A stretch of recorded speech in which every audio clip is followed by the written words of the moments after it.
My team and I have been debating on the current state of Trump opposition right now. And we have a few different spheres of Trump opposition. We have the internal MAGA fracturing, which will over time become more obvious, especially as soon as they start to try to get some bills through the Congress. We have the anti Trump faction who kind of broke from traditional GOP back in 2016 and has grown slowly. And then we have like the more democratic opposition, and then we have a more leftist opposition. Okay. So we're looking at all of these, but right now, a lot of our attention has been focused on leftist opposition because we're of the mind that the leftists kind of lead the Democrats, and then the Democrats kind of filter what the leftists are saying and make it more practical for everyday liberals. But what you're saying is that the Democrats basically are like a pancake and they're like unsuccessfully trying to challenge Trump. They obviously lost another election to him. And then with the leftist, like one of the key things that gave them momentum after Black Lives Matter was the Palestinian question and the war in Gaza. But even some of the more like socialistic or Marxist leaning Democrat folks like Alexandria Ocasio Cortez or Bernie Sanders, they're struggling to integrate the plight of the Palestinian people into their rhetoric. And then also just the fact that the Democrat National Convention didn't integrate the Palestinian people into its rhetoric, I think has created some costs that are making this opposition a little bit weaker. One thing I've been looking at is like, is the opposition focused on just ideology, or do they integrate ideology into physical reality? And what I'm seeing on the ground is that it's just been ideologically focused for the most part. And the Muslim American interests have kind of like been pushed aside into the background, where that group's engagement is definitely slower today than it was in 2023 around October 7th.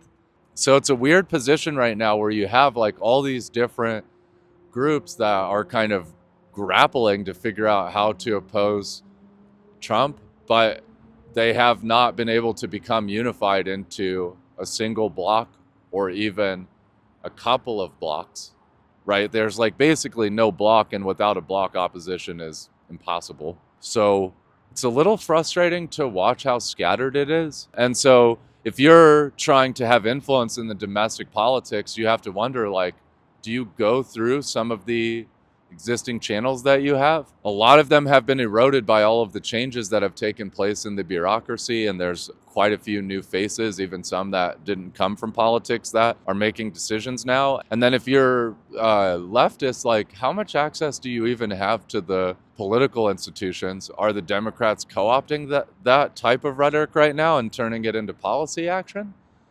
It seems like the leftist policies aren't very clear in the messaging. At Sidonius, one of the things that we're working on developing is a couple metrics that measure the strength of the opposition, or even maybe even look at its cohesion.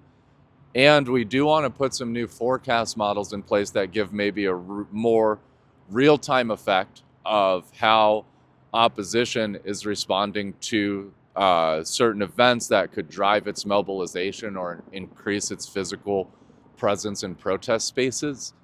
And we also just want to see, like, can we track more clearly the kind of like strengths and weaknesses of the opposition, and maybe even provide some information that helps the organizers and various people on the ground that are trying to get policies done, because we still have more than 3.5 years of this current Trump administration.